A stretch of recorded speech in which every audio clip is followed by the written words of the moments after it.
اگلا سوال ہے جی کہ اسلام میں کھانے پینے کی اشیاء پر پھونک مارنا منع ہے، تو کیا وجہ ہے کہ جب لوگ دم کرواتے ہیں تو اس کے اوپر پھونک ماری جاتی ہے؟ یہ وجہ تو انہی سے پوچھے دم کرنے والوں سے. یہ تو بالکل صحیح ہے. ابو داؤد کے اندر، سنن ابن ماجہ کے اندر صحیح سند کے ساتھ حدیث موجود ہے کہ نبی علیہ السلام نے کھانے پینے کی چیزوں میں پھونک مارنے سے منع فرمایا ہے. تو یہ دم کے لیے بھی یعنی آپ تو پھونک کی بات کر رہے ہیں، لوگ تو یعنی اپنے بزرگوں کی تھوکیں ڈلواتے ہیں اور وہ سہارا لیتے ہیں بخاری اور مسلم کی احادیث سے. بھئی نبی علیہ السلام کی تھوک مبارک، آپ کا پسینہ مبارک، وہ تو تبرکات ہیں. آپ کے پسینے سے تو بدبو آتی ہے. نبی علیہ السلام کا پسینہ تو عطر کے طور پہ استعمال ہوتا تھا. آپ کی تھوک مبارک سے تو آپ پلی لے ہی نہیں سکتے. آپ علیہ السلام کی جو کوالٹیز ہیں وہ تو ایکسٹرا آرڈنری ہیں. باقی عام بندے کی تو یہ معاملات نہیں ہو سکتے کہ جی وہ تھوک ڈلواتے ہیں جی شفا ہو جائے گی. ایسا نہیں ہوتا. یہ بالکل غلط ہے. نبی علیہ السلام نے کھانے پر پینے کے اوپر پھونک مارنے سے منع کیا. رہا دم والا معاملہ تو وہ بخاری مسلم میں موجود ہے کہ نبی علیہ السلام خود اپنے آپ کو بھی دم کیا کرتے تھے. المعوذات، آخری 3 سورتیں پڑھ کے، رات کو سونے سے پہلے 3 دفعہ پڑھ کے، یعنی 3 سورتیں ایک دفعہ پڑھی، پھونکا ہاتھوں پہ، پورے جسم پہ مل لیا، پھر دوسری بار، پھر تیسری بار. اور اما عائشہ کہتی ہیں کہ جب نبی علیہ السلام بیمار ہو گئے، بخاری کے الفاظ ہیں، تو پھر میں یہ صورتیں پڑھ کے آپ کے مبارک ہاتھوں پہ دم کر کے آپ کے ہاتھوں کو آپ کے جسم پہ پھیر دیتی تھی. اپنے ہاتھوں کو نہیں سر، پوائنٹ ٹو بی نوٹڈ. نبی علیہ السلام کے ہاتھ برکت والے، حضور کے ہاتھوں میں پڑھ کے حضور کے ہاتھوں کو جسم پہ پھیر دیا کرتی تھی. یعنی شیاطین، جنات، جادو اور نظر بد کے اگینسٹ یہ المعوذات 3 پناہ دینے والی صورتیں ہیں. سورہ الاخلاص، سورۃ الفلق اور سورۃ الناس، قرآن حکیم کی آخری 3 صورتیں. یہ والا دم تو ٹھیک ہے، لیکن پانی کے اوپر دم کرنا اور پانی کے اوپر یعنی پھونک مارنا یہ جراثیم والا معاملہ ہے. ایون جامعہ ترمذی کے اندر یہ بھی حدیث موجود ہے کہ نبی صلی اللہ علیہ وآلہ وسلم نے فرمایا کہ اگر کوئی شخص پانی پیے نا تو وہ پانی کے اندر سانس نہ لے. سانس لینے، کیونکہ سانس لینے سے بھی تو پھونک چلی جائے گی نا. یعنی گلاس کو اپنے منہ سے ہٹا کے سانس لے. اور اسی حدیث کے اندر الفاظ ہیں، ایک صحابی کہتے ہیں کہ اگر پانی پیتے ہوئے اس میں کوئی تنکا آ جائے پھر میں کیا کراں؟ وہی سوال ہے نا. اور کیا عورتیں کیا بچوں کے لیے دودھ ابال کے دیتی ہیں نا، وہ ملائی ہٹانے کے لیے پھونک مار دیتی ہیں. وہ صحابی نے بھی پوچھ لیا اسی حدیث کے اندر ابو داؤد ترمذی میں کہ یا رسول اللہ اگر تنکا آ جائے تو آپ فرمایا تنکا نکال کے باہر کر، پھونک کیوں مارنی ہے؟ تو یہاں پہ بھی میں یعنی کب کسی کو دیکھتا ہوں نا، میں رات کو وہ بھائی مجھے کہتی ہے نماز کے بعد نا وہ کشمیری چائے تو لے آنا میرے لیے. تو میں لینے گیا تو وہ جو لفافے اٹھا رہا ہے نا، پہلے اس میں پھونک مارتا ہے اس کو کھولنے کے لیے، اس میں چائے ڈالتا ہے. تو میں نے اس کو کہا یار یہ پھونک مارنا منع ہے، نبی علیہ السلام نے منع فرمایا. تم مطلب پھونک مارنی بھی ہے آپ یعنی باہر ویسے پھونک مار لیں، اس کو لفافے کو کھولنے کے لیے پھونک مارنے کی ضرورت نہیں ہے. لفافہ ایسے کھولیں، اس میں چائے ڈال لیں. یعنی آپ منہ سے کام جو کر رہے ہیں وہ آپ ہاتھ سے کر لیں. جو میں نے بتایا ابو داؤد ترمذی میں الفاظ ہیں، نبی علیہ السلام نے فرمایا ہے کہ تو نے تنکا ہٹانا ہے تو وہ ہاتھ سے ہٹا لے، پھونک نہ مار اس میں. اور سانس بھی نہیں لے گا، سانس بھی اس کے اندر پانی کے اندر نہیں لینا. ٹھیک ہو گیا؟ تو یہ پھونک مارنے والا غلط ہے. باقی جو دم والا معاملہ ہے، پانی کے اوپر آپ دم نہیں کریں گے، اپنے ہاتھوں کے اوپر دم کریں، وہ تو سنت ہے، وہ ٹھیک ہے. پانی وغیرہ کے اوپر، ان چیزوں کے اوپر نہیں کرنا چاہیے، کوئی ثابت نہیں ہے. اچھا جی، اگلا سوال یہ ہے کہ کیا کھڑے ہو کر پانی پینا یا کھانا کھانا جو ہے یہ طریقہ کیسا ہے، اور کیا یہ کافروں کا طریقہ ہے؟ کافروں کا طریقہ پہلے ہوتا تھا، ہماری ویڈیوز کے بعد اب مسلمانوں کا طریقہ بن چکا ہے. ہاں جی، آپ کو پتہ ہے وہ 2014 میں جب اسلام آباد میں ایک دھرنا چل رہا تھا پولیٹیکل جماعت کی طرف سے، اس دوران ڈاکٹر طاہر القادری صاحب بھی اس دھرنے میں شامل تھے. تو ڈاکٹر طاہر القادری صاحب دوائی استعمال کرتے تھے نا، تو وہ اب تقریر کے دوران کوئی دوائی آ گئی یا ان کا گلا پکڑا ہوا تھا، کوئی وہ ساشے گھول کے یا جوشاندہ کسی نے دے دیا، تو وہ کھڑے ہو کے نا یوں پی رہے تھے. 2-3 بار جب انہوں نے پیا نا تو ایک دن انہوں نے تقریر میں ان کو خیال آیا کہ میرے مرید کیا سوچتے ہوں گے کہ کھڑے ہو کے پانی پینا تو گناہ کا کام ہے. تو ہمارے پیر صاحب بھی کھڑے ہو کے پی رہے ہیں، تو انہوں نے کہا یہ میں جو پی رہا ہوں نا یہ سنت ہے. ہاں سر، میرے تو یہ تو گل آئے گی تو پھر میں سنت دساں گا، ورنہ پوری دنیا کو کہانی مسلمانوں نے یہی کرائی ہوئی ہے کہ کھڑے ہو کے پانی پینا گناہ ہے، کھانا کھانا گناہ ہے، کافروں کا طریقہ ہے. ایون اس کو چھوڑ دیں، کرسی میز پہ بیٹھنے کے بارے میں احمد بریلوی صاحب کا فتویٰ ہے کہ یہ انگریزوں کی مشابہت ہے. کرسی میز پہ بیٹھنا، چمچوں سے کھانا، پتہ نہیں یہ مطلب کیا کہاں رہے ہیں یہ لوگ. اچھا، تو وہ انہوں نے پھر کہا کہ نہیں یہ تو سنت ہے، اور انہوں نے کہا جی مولا علی بھی کھڑے ہو کے پانی پیا کرتے تھے. بس انہوں نے تو خیر اتنا بتایا، میں آپ کو پوری حدیث بتاتا ہوں. صحیح بخاری میں یہ حدیث موجود ہے کہ مولا علی رضی اللہ تعالیٰ عنہ علیہ السلام جب یعنی امیر المومنین بنے تو ظاہر ہے انہوں نے دارالخلافہ کوفے میں شفٹ کر لیا تھا.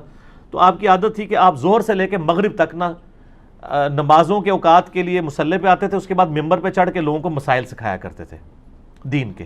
ایون لوگ تابعین آ کے وضو کا طریقہ بھی سیکھا کرتے تھے، بالکل بیسک چیزیں بھی. تو مولا علی علیہ السلام نے ایک دن یعنی وہ اپنے مسائل ظہر کے بعد بیان کر رہے تھے، اس دوران وضو کر کے بتایا لوگوں کو، وضو کا طریقہ سکھایا. اور اس کے بعد جب وضو کا جو پانی بچ گیا تھا نا، اس کو کھڑے ہو کر پیا اور فرمایا یہ میں نے کھڑے ہو کے پانی اس لیے پیا ہے کیونکہ میں نے کوفے میں لوگوں کو دیکھا ہے کہ وہ کھڑے ہو کے پانی پینے کو معیوب سمجھتے ہیں، جبکہ میں نے نبی صلی اللہ علیہ وآلہ وسلم کو خود کھڑے ہو کے پانی پیتے ہوئے دیکھا ہے. اچھا وہ سر زمزم نہیں تھا، اس میں بھی مولویوں نے نا پخ چھوڑ دی. انہوں نے کہا جی وضو کا بچا ہوا کھڑے ہو کے پی سکتے ہیں، عام حالت میں نہیں پی سکتے.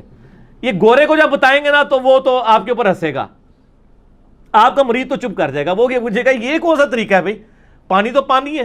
چلے زمزم کو آپ نے لادا کر لیا. بخاری مسلم میں یہ حدیث موجود ہے کہ نبی علیہ السلام نے زمزم کو کھڑے ہو کے پیا. ہمارے نزدیک تو وہ دلیل بھی کھڑے ہو کے لیے کافی تھی. زمزم بیٹھ کے بھی پی سکتے ہیں، زمزم کھڑے ہو کے بھی، دونوں سنت طریقے ہیں. مولا علی نے اس میں فرمایا کہ تم معیوب سمجھتے ہو کھڑے ہو کے پانی پینے کو، کیٹاگوریکل مینشن کیا. آپ نے یہ نہیں کہا کہ وضو کا بچا ہوا پینے کو، آپ نے کیٹاگوریکل بتایا کہ نبی علیہ السلام نے کھڑے ہو کے پانی پیا ہے. اور اس کی سپورٹ میں ایک اور حدیث ہے ترمذی اور ابو داؤد میں، بڑی رکت انگیز حدیث ہے جی. ایک صحابی کہتے ہیں نبی علیہ السلام میرے گھر تشریف لائے تو میرے گھر میں ایک کونے میں مشکیزہ لٹکا ہوا تھا. پرانے زمانے میں مشکیزوں میں نا پانی سٹور کرتے تھے، اس کے آگے انہوں نے 2-3 اس کے منہ بھی بنائے ہوتے تھے. اچھا تو کہتے ہیں نبی علیہ السلام نے نا وہ منہ پکڑ کے نا ایک تو اس میں سے پانی یوں کر کے پیا. کہتے ہیں میں حضور کو دیکھ رہا تھا. اس صحابی کا نام ہے کبشہ رضی اللہ تعالیٰ عنہ علیہ السلام. کہتے ہیں میں نے نظر رکھی ہوئی تھی، جیسے حضور فارغ ہوئے نا وہ میں نے منہ کا حصہ کاٹ کے نا اپنے پاس تبرکن رکھ لیا. مشکیزے کا منہ کاٹ کے انہوں نے تبرکن رکھ لیا کہ نبی علیہ السلام نے اس سے پانی پیا تھا. یہ ترمذی اور ابو داؤد کے اندر حدیث موجود ہے. اس میں بھی الفاظ ہے کہ نبی علیہ السلام نے کھڑے ہو کر مشکیزے سے پانی پیا. اس میں تو زمزم ہے ہی نہیں ہے، تو نبی علیہ السلام خود کھڑے ہو کے پی لیتے تھے. پھر جامعہ ترمذی اور ابو داؤد کے اندر حدیث موجود ہے کہ نبی علیہ السلام کے زمانے میں عبداللہ بن عمر کہتے ہیں ہم کھڑے ہو کے کھانا بھی کھاتے تھے اور پانی بھی پیتے تھے آپ کے سامنے. اور یہ وہ تابعین کو بتا رہے ہیں، کیونکہ جب کوئی بتاتا ہے کہ اس زمانے میں تو اس کا مطلب ہے کوئی ناسخ و منسوخ والا چکر ہی نہیں ہے. اور ایک اور حدیث ترمذی کے اندر موجود ہے کہ نبی صلی اللہ علیہ وآلہ وسلم کے زمانے میں یعنی آپ علیہ السلام کے بارے میں خود آیا کہ آپ علیہ السلام کھڑے ہو کے پانی پی لیا کرتے تھے، اس سے منع بھی نہیں فرمایا کرتے تھے. البتہ مسلم شریف کی ایک حدیث ہے کہ آپ علیہ السلام نے کھڑے ہو کے پانی پینے سے منع فرمایا. اور ایک اور حدیث ہے مسلم شریف کی کہ جو شخص کھڑے ہو کر پانی پیے تو وہ کیا کرتے، اس حدیث سے لوگ پلی لیتے ہیں، تو وہ حدیث منسوخ ہے. اس لیے مشکات میں آپ یہ دیکھیں گے نا حدیثیں ساری کٹھی ہیں، اس کے بعد وہ منسوخی والی حدیث ہے. یہ حدیث منسوخ ہے، آج کی ڈیٹ میں یہ منسوخ ہو چکا ہے. یعنی نبی علیہ السلام کا جو منع فرمانا تھا وہ منسوخ ہے. آپ نے خود کر کے بتایا، صحابہ کرام نے، عام صحابہ نہیں، امیر المومنین سیدنا علی نے، حضرت ابو بکر عمر عثمان تک بھی اگر کوئی حدیث چھپی ہوئی تھی تو حضرت علی کو تو پتہ ہی ہوگی نا، وہ تو ساروں کے ساتھ رہے.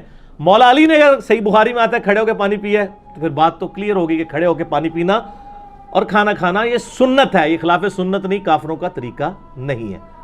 اذان شروع ہوگی ہے مغرب کی، اذان کا جواب دیں انشاءاللہ. باقی کوسچن آنسر سیشن کا سلسلہ اذان مغرب کے وقفے کے بعد انشاءاللہ. ہاں جی جناب، اذان مغرب کے وقفے کے بعد علمی و تحقیقی مجلس نمبر 39 میں آج 2 دسمبر 2018 کو سنڈے کے دن بقیہ کے کوسچن آنسر سیشنز کا سلسلہ شروع کرتے ہیں انشاءاللہ.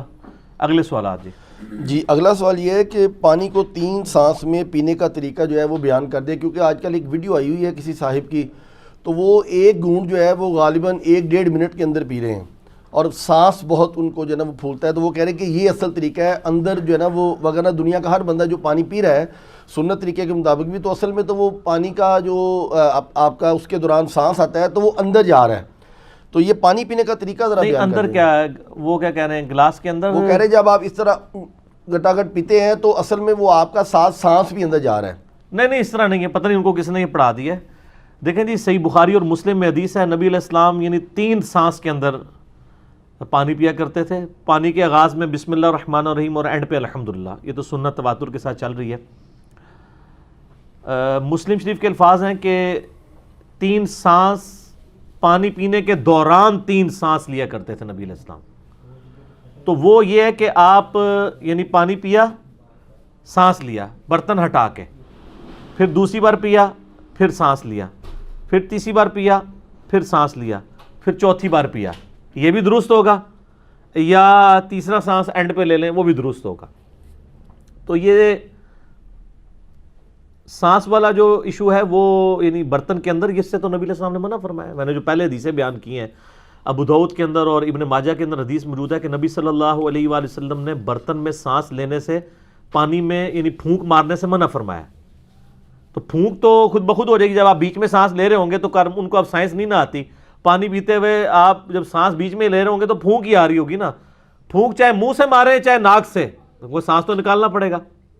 اور پھر جو دوسری حدیث میں نے ابو داؤد اور ترمذی کی پیش کی ہے کہ نبی علیہ السلام نے فرمایا کہ برتن کے اندر کوئی چیز ہو تو اس کو نکال لو اور برتن کو الگ کر کے سانس لو، کیونکہ پھونک مارنے کے زمرے میں ہی آ جائے گا یہ. تو یہ پتہ نہیں کس نے ان کو طریقہ بتایا. ویسے تو ترمذی میں ایک علیحدہ سے حدیث بھی ہے، وہ روایت کمزور ہے اس لیے میں نے وہ پیش نہیں کی، جس میں آپ علیہ السلام نے واضح فرمایا کہ برتن کو علیحدہ کرو، پھر سانس لو، پھر پیو، اس طریقے سے. لیکن وہ کمزور روایت ہے. لیکن اس کے بعد مضبوط روایت ہمارے پاس موجود ہے ابو داؤد کے اندر، ترمذی کے اندر، کہ برتن کے اندر سانس نہ لو، الگ سے لو. اور جو ابو داؤد اور ابن ماجہ کی میں نے حدیث بتائی ہے کہ نبی صلی اللہ علیہ وآلہ وسلم نے پانی میں پھونک مارنے سے منع فرمایا. پھونک چاہے منہ سے جائے چاہے ناک سے جائے، دونوں ہی غلط ہے. تو یہ سانس لینے کا طریقہ یہ ہے کہ برتن سے الگ کرنا ہے، اور وہ آپ نے ایک ہی سانس کے اندر نہیں پینا. بلکہ مسلم شریف کے الفاظ ہیں کہ یہ زیادہ زود ہضم ہے یہ چیز کہ آپ سانس لے کے. اور سانس لینے کا مقصد یہ تو نہیں تھا کہ اب آپ پانی پی رہے ہیں تو بیچ میں ہی سانس لیں، یعنی وہ وقفہ کرنا ہے، یعنی پیا سائڈ پہ کیا، پھر پیا، پھر سائڈ پہ کیا، اس طرح 3 بار کر لیں. تو وہ بیچ میں دوران لینا ہے. اس میں واضح الفاظ موجود ہیں. پتہ نہیں کس نے ان کو، ادھر تو ہر طرح کی چیز بک رہی ہے جی. ہم تو صرف سمجھا ہی سکتے ہیں نا. جن کو نہیں سمجھ ان کو کہیں گے کہ آپ اس طرح کریں. مشکات المصابیح کی جو دوسری جلد ہے نا، یہ سائیکلوپیڈیا آف حدیث ہے. دوسری جلد کے اندر اینڈ پہ جا کے ایک چیپٹر آ جائے گا مشروبات کا بیان. اس میں یہ ساری حدیثیں آپ کو انٹلیکچوئل فارم میں مل جائیں گی، تو آپ کو پتہ چل جائے گا قرآن و حدیث سے. جب اچھا یہ آپ نے جو کلپ دیکھا ہے، انہوں نے حدیث کا انٹرنیشنل نمبر کیا بتایا تھا؟ نہیں، حدیث کا انٹرنیشنل نمبر تو انہوں نے کوئی نہیں بتایا. کیوں؟